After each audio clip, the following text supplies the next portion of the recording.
కన్యారాశి కన్యారాశి వారికి ఈ సంవత్సరం రాజపూజ్యము 3, రాజ అవమానం కూడా 3గా ఉంది. అదేవిధంగా ఆదాయం 8, వ్యయం 11గా ఉంది. ఈ కన్యారాశి వారికి ఈ సంవత్సరం అంటే మార్చి 20 నుంచి మొదలుకుంటే మే 25వ తేదీ వరకు గురువు 10వ ఇంట మిథున రాశి లోపల 10వ ఇంట ఉన్నాడు. అది అనుకూలంగా లేడు కాబట్టి అశుభ ఫలితాలు వచ్చే అవకాశం ఉంది. ఇక మే 26 నుంచి 16 అక్టోబర్ వరకు 11వ ఇంట అంటే లాభస్థానం లోపల ఉన్నాడు కాబట్టి శుభుడై ఉండడం వలన చేసినటువంటి వ్యవహారాల లోపల లాభం వచ్చే అవకాశం ఉంది.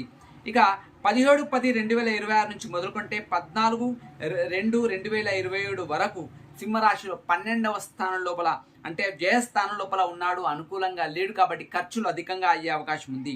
ఇక ఫిబ్రవరి 14 నుంచి మొదలుకుంటే 6 ఏప్రిల్ వరకు 11వ స్థానం లోపల అంటే లాభస్థానం లోపల శుభుడై ఉండడం వలన వ్యవహారాల లోపల లాభం వచ్చే అవకాశం ఉంది.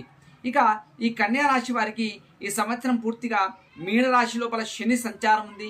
7వ స్థానం లోపల అశుభ స్థానం కాబట్టి అశుభుడై ఉండడం వలన శనికి సంబంధించినటువంటి జపం చేసుకునేటువంటి పరిస్థితి ఏర్పడుతుంది. ఎందుకంటే శని అశుభ కారకుడై ఉన్నాడు కాబట్టి అశుభ ఫలితాలు వచ్చే అవకాశం ఉంది. కాబట్టి ఈ కన్యా రాశి వారు శనికి సంబంధించినటువంటి జపాన్ని ఎక్కువగా చేసుకున్నట్టయితే వాళ్ళకు అనుకున్నటువంటి కార్యక్రమాలన్నీ కూడా విజయవంతం అయ్యే అవకాశం ఉంటుంది.